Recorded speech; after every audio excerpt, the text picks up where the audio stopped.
Hi everyone, welcome back. Thanks for joining us today. We've got a brand new story to share with you. So let's begin. My name is Dominic, and I want to start this off by telling you guys that nice guys truly finish last. I know you've probably heard that before. Well, I heard it too, but I realized that in the most heartbreaking way.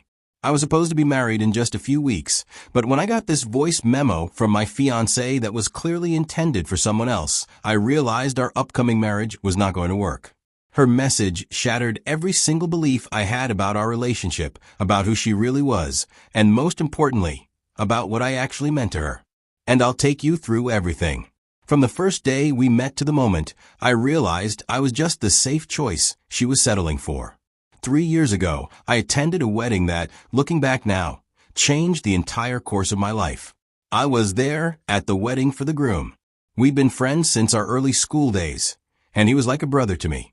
The bride, on the other hand, had a circle of bridesmaids around her, one of whom happened to be Natasha, the lady who became my fiancée. She was close to the bride. I won't lie, she is cute. I noticed her more than once, and I'm pretty sure we caught eyes a couple times. We ended up having a few short conversations throughout the day. But here's the thing.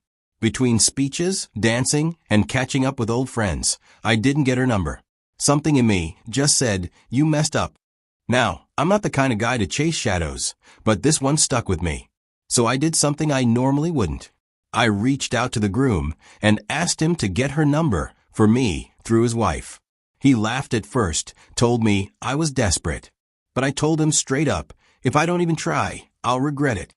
Eventually, he gave in and passed her contact to me a few days later. Our first few chats were casual check-ins, slowly building up. I told her straight that I found her interesting and I wouldn't mind getting to know her better, maybe see where things could go. That's when she opened up and told me she was already in a relationship without trying to hide it or lead me on, and I respected that. She was honest, said the relationship wasn't exactly smooth, but being in a relationship was enough for me to take a step back. I didn't want to complicate things. If she had stuff going on, then fine. I wasn't about to insert myself into it. But the more I kept my distance, the more she seemed to find little ways to keep the line between us open. She'd check in randomly, send a message out of the blue, or ask me questions that felt more personal than casual. I didn't know how to read it at first. Was she trying to keep me around just in case? Was she confused? Or maybe she genuinely enjoyed talking to me. I couldn't tell. But even with all that uncertainty, I didn't fully detach either. I stayed in her orbit, not chasing, but not walking away. I guess part of me was curious, and part of me hoped the situation might change. 2 months down the line, I heard she and her boyfriend had broken up. I didn't hear it from her directly at first. It just came up in conversation. But almost like clockwork, I noticed she started reaching out more, asking what I was up to, even hinting at joining me and my boys on our occasional trips. At first, I didn't know how to take it. I mean, I liked her, but I was trying not to read too much into things. But when someone starts inviting themselves into your world like that, you can't ignore it forever. So I let it happen. We started spending more time together. Sometimes it was just the two of us. Sometimes it was with my friends. But the point is, she was around a lot. And honestly, I didn't mind. It felt good. Then, after about 6 months since her breakup, we sat down and had the talk and made things official. She said she was ready, and so was I. From there, she really started opening up. She told me about her ex, said he was toxic, that he only showed up when it was convenient for him. Meanwhile, she called herself a lover girl. Said she didn't know how to love halfway. When she was in, she was all in. But the way her ex treated her made her feel like she was always chasing scraps of affection. I listened. And maybe it sounds naive, but I honestly believed I could do better by her. So I leaned into that as the days turned to weeks. I gave her my time, my attention, and my consistency. And people noticed. Friend would say things like, "You two just make sense." And they weren't wrong. On the outside, everything looked smooth. I won't lie, that made me proud. By the time we hit the 2-year mark in our relationship, that's when the idea of a road trip came up. In the past, I usually took a road trip with a few close friends. It's something I've done for years, and is kind of my own way of pushing myself out of my comfort zone, especially since I've always leaned more introverted. Natasha, on the other hand, was buzzing with excitement the second I mentioned it. She's the extroverted type who never says no to an adventure. So of course, she was all in. I'd already been thinking about proposing, but something about that trip just felt right. Maybe it was the combination of the open road, being surrounded by the people who meant a lot to me, and just feeling grounded in my decision. So I brought the ring, waited for the right moment, and asked her. Simple as that. She cried the second she realized what was happening, said yes without a second thought, and hugged me like the world had stopped spinning for a moment. I remember thinking, this is it, this is the kind of happy ending you hope for when you start dating someone seriously. Coming back from that trip, reality settled in. There were wedding plans to make and logistics to sort out. To keep things smooth and practical, Natasha moved in with me. It made sense. We were going to build a life together, might as well start sharing a space. At first, it felt like an exciting transition, as we'd wake up together, talk about anything and everything. As we made plans gradually, her sister Monica became more involved. Monica was either at the apartment or on speakerphone. And I get it, sisters are close. But there were moments when I couldn't tell if they were still talking about wedding details or just drifting into personal territory. One afternoon, I walked into the room and overheard Natasha saying to Monica, living with him in one house feels different. But she paused the second she realized I was there and switched topics. I didn't say a word about it, letting it slide. I figured she was still adjusting, going from seeing each other a few times a week to sharing everything, every day. We agreed to give ourselves several months before the wedding, and for the most part, things stayed calm. We never had any big arguments since she moved in. One evening, she even joked, I honestly thought we'd be fighting by now, but it's been weirdly peaceful. I laughed, thinking that was a compliment, a sign that we were on the same page. I didn't realize how her words meant something I hadn't picked up on at the time. 2 weeks before the wedding, everything seemed to be moving smoothly. We had just wrapped up our bachelor and bachelorette parties. Hers was a full weekend in the city with her girls, complete with matching satin robes, custom champagne flutes, and 100 Instagram stories. Mine was more low-key, just me and the guys, a short cabin getaway with some grilling and drinks. It felt like the final stretch of single life before stepping into something bigger, something I thought we were both ready for. Our families were already making plans, flights booked, outfits sorted, hotel rooms reserved. Everyone was excited. I originally wanted a smaller ceremony, just close family and friends. But Natasha had other ideas. It's just one day in my life, she said. One day that I've waited for since I was a little girl. I want it to be unforgettable.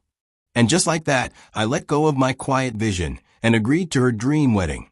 I remember the smile on her face when I said yes. That smile meant more to me than the cost or the nerves. I just wanted her to be happy. It was all moving fast, and I was starting to feel the pressure, but it was the kind of pressure you expect when planning a wedding. Stressful, yes, but exciting. But then just when everything looked picture perfect from the outside, I could never guess how bad things would get. On that day, I was still at the office, wrapping up some client files, when my phone buzzed. It was a voice memo from Natasha. We sent those all the time. It can be a small reminder about dinner, quick updates on errands, or those random, I love you messages when the day feels long. So I didn't think much of it. But the second I hit play, I knew he message wasn't meant for me. There was no, hey, babe, to begin the conversation. It was like I had dropped into the middle of a private conversation I was never meant to be a part of. It took me a few seconds to register what I was hearing. She was talking about me. My name wasn't mentioned, but I didn't need to hear it to know. She said she wasn't sure she wanted to go through with the wedding anymore. That while I was kind and good, there was nothing exciting about what we had. That we didn't even fight, and because of that, we lacked the kind of intimacy that made relationships feel passionate. She said she felt like she was settling, marrying the safe guy out of fear that the wild ones would break her heart again. She even laughed, saying she knew how awful she sounded, but sometimes wondered what it would feel like to cancel the whole thing and just breathe. I couldn't move. I sat with my phone in my hand. My mind tried to reject what it just heard, but it was real. I listened again, and it made sense that this voice memo was meant for someone else, likely her sister Monica, with whom they talk a lot about things. The way she spoke felt like a woman venting to someone close, someone she could let the mask drop with. The first thing I did was forward that voice memo to my drive. I don't even know why I did it, but I was scared she'd delete it, and I needed proof in case she realizes her mistake then delete. I looked down at the documents I was supposed to be working on and couldn't focus. I closed my laptop and just sat there. Going home didn't feel right. I wasn't ready to look at her, not after hearing that. So I went to my car and just sat in the parking lot. Hours passed and I didn't even realize it. I didn't call anyone. I just sat in silence, trying to figure out how the woman I was planning to marry could be talking about me like I was a placeholder. It wasn't just that she had doubts. Everyone gets nervous before a wedding. It was how she convinced herself that kindness and loyalty were somehow flaws, that peace was dull, and that loving her wasn't enough unless it came with chaos. I stayed there in that parking lot until the sky started turning darker and the office lot cleared out. I knew things were no longer the same. I later got home, and everything looked completely normal. Natasha greeted me in the usual way. She smiled, came up to me while I was in the kitchen pouring myself a glass of water, and kissed me lightly on the cheek. Then, as casually as anything, she asked if I'd seen her charger. And I just stood there, holding the glass in my hand, staring at her like I was looking at a stranger. I was still trying to understand how a person could sit comfortably in that kind of lie and keep living in it like it was air. I didn't say much, just mumbled that I was tired and wanted to sleep early. She didn't press it. She thought everything was fine between us, and that told me she had absolutely no idea what kind of damage she'd done. I got into bed and lay still, eyes shut, pretending to be asleep. I could hear her moving around in the house. I couldn't sleep. By 6 a.m., I knew what I had to do. I quietly got up, prepared for work, then grabbed a small bag, and packed only what I needed for some days. I sat down and wrote her a note. I kept it short, but I made sure there was no room for confusion. You should have sent that memo to your sister. I heard it instead. And I won't marry someone afraid to love me fully. You have 3 days to move out and return my key, or I'll be forced to involve the police.